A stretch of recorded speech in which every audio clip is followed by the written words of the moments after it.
Hello, everyone. Welcome to the final team preview, which will be the Melbourne Renegades.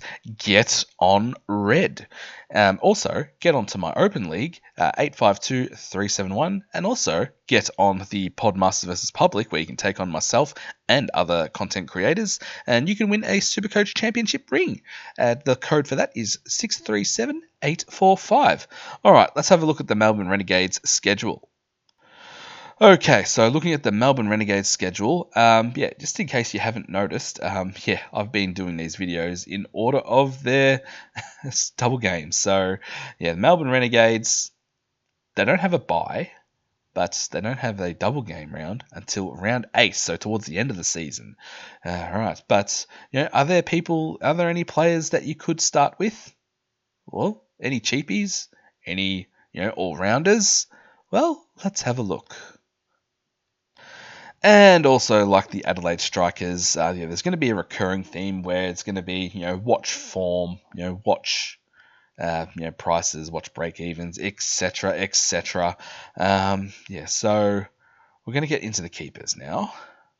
Mohamed Rizwan, 152k. He didn't play in the last season. It's going to be, consider round 8. All right, so have a look at his form. He should back top of the order.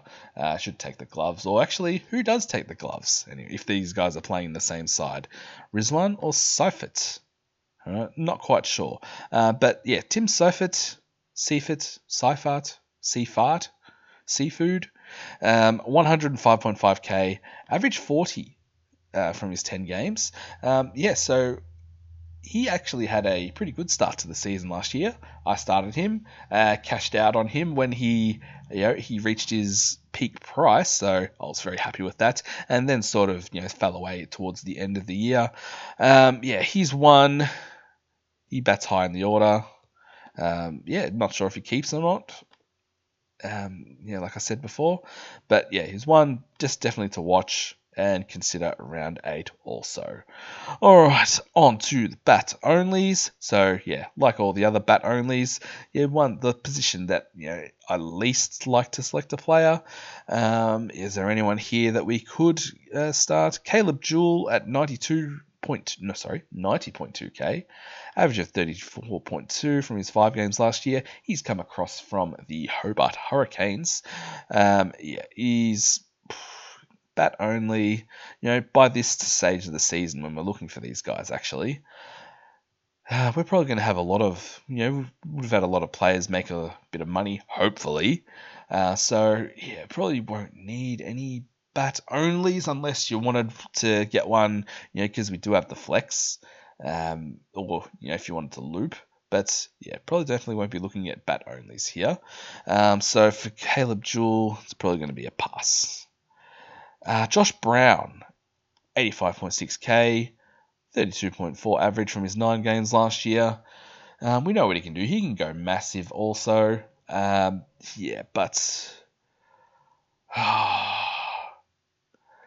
won't completely rule him out. I will consider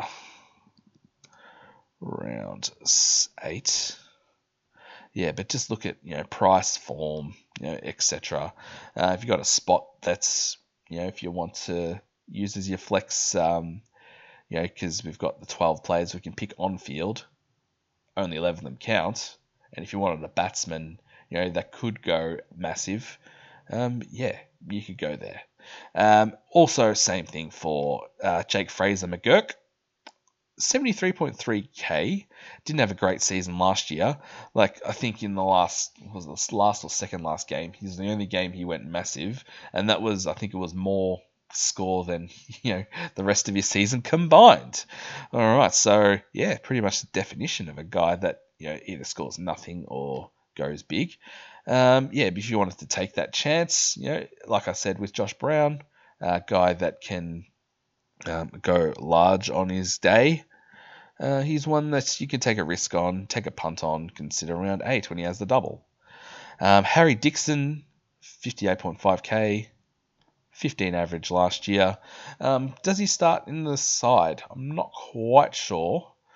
Is he a guy that can make some money? Yeah, I think there's other places where we can. For me, I think it's going to be a pass. All right. And Ollie Peak, 58.5k. Could he reach the peak form? At the round 8, or even at the start of the season.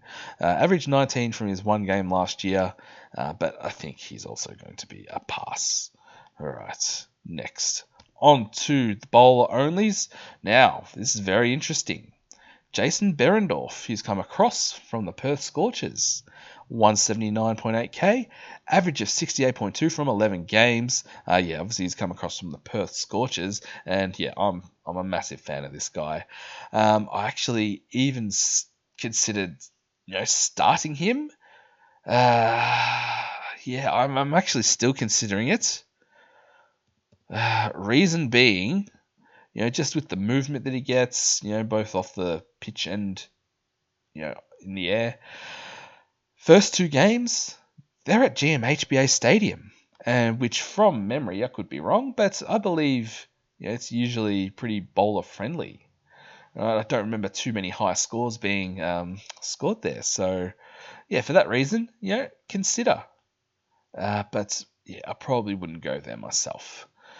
Same with Tom Rogers. Like, I owned him for most, if not all, of last year, and I just love watching this guy play. He can swing the bat as well. He can hit a ball. He also, he can bowl death as well. 166.1k.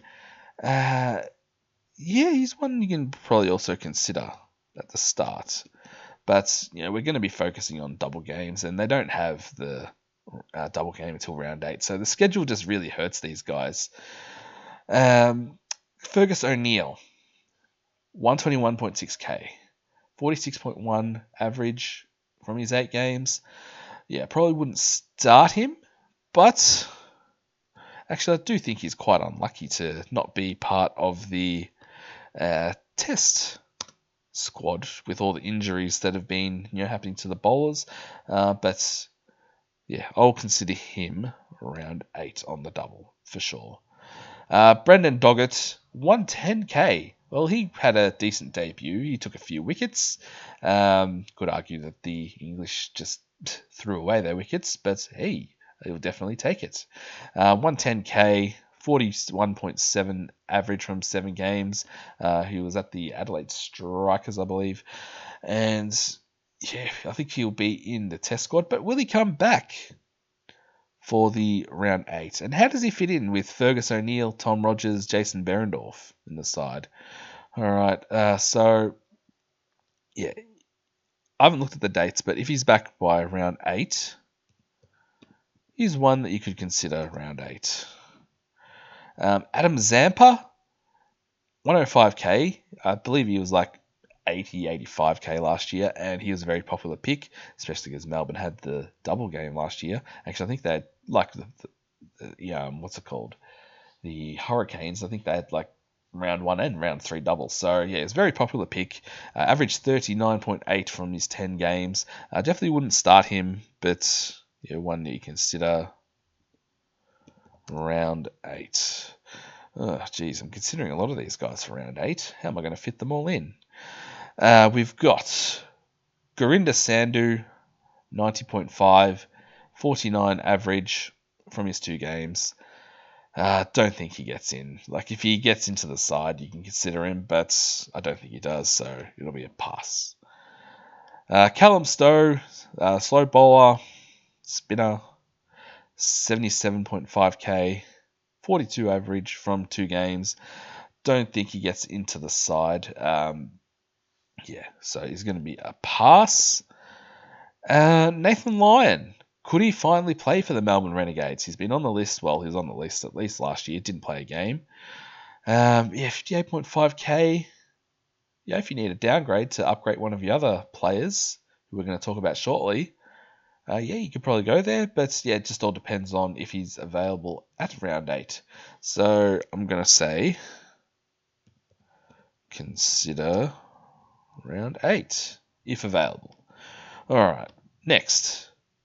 Finally, we've got the all-rounders, the big boys here. And first off, we've got the Chief, the captain. So he's one that we'll definitely be targeting. He'll bat that, 6-7. Oh, jeez. What did I just say? He'll bat in the middle order towards the end of the innings, and he'll bowl his 4 overs. One that will definitely be targeting round 8. All right, and I should say that with Berendorf and actually, if I go back here to the bowlers, Berendorf, Rogers, consider / target round 8 as well. All right, so target him round 8. He'll bat, he'll bowl. He can take a catch. Another one of those guys that can do all 3 facets of the game. All right, Hassan Khan, 79.1k. Now, I was looking up this guy. He can bat, 5, 6, 7.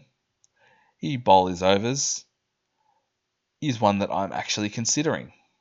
79.1k. He's quite cheap for what he can do.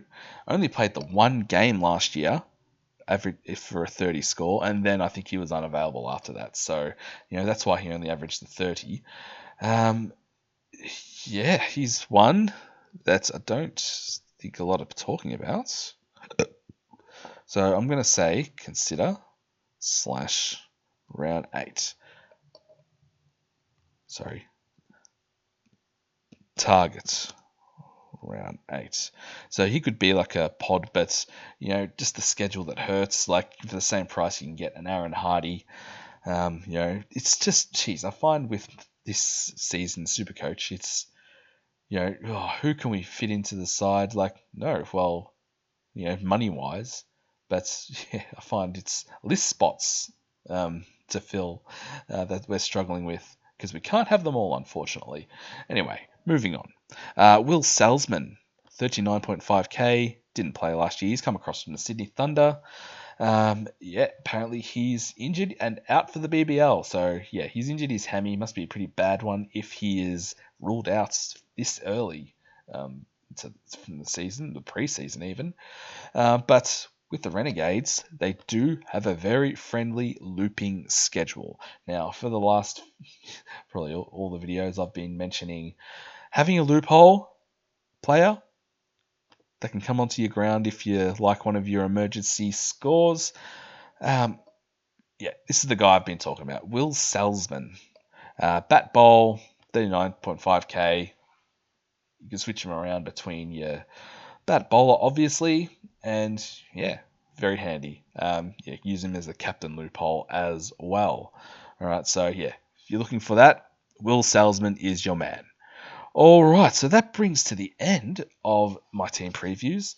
I'll be a couple of weeks out. I'll be going through my side again, and then probably 1 week out as well, and as well as going through any new players that have come through while I've been recording all these videos. So stay tuned for that, and let me know your thoughts on some of these players. Actually, I should write loop lock. All right. Anyway, so let me know in the comments some of your thoughts. Thank you very much for watching, and I'll see you in the next one.